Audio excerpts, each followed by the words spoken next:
प्रसिद्ध विश्व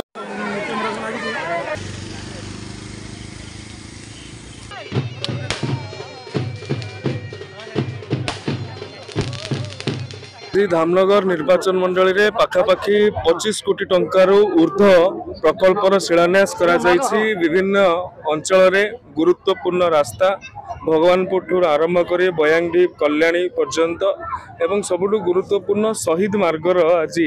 शिलान्यास करा जायछि, जहाँके आम ऐतिह्यर स्मारकी लुणिया गुलिकांड स्मृति स्तंभ देई सेटा रास्ताटी जाइछि एवं आज बहु प्रतीक्षित ये प्रकल्प गुड़ी को जो भाव में जनसाधारण आशीर्वाद आमको मिलता एवं आज दिन में भी जनसाधारण सहयोग रही लोक चाहिए काम हेब आम करिकी देखलु एवं आगामी दिन मानक धामनगर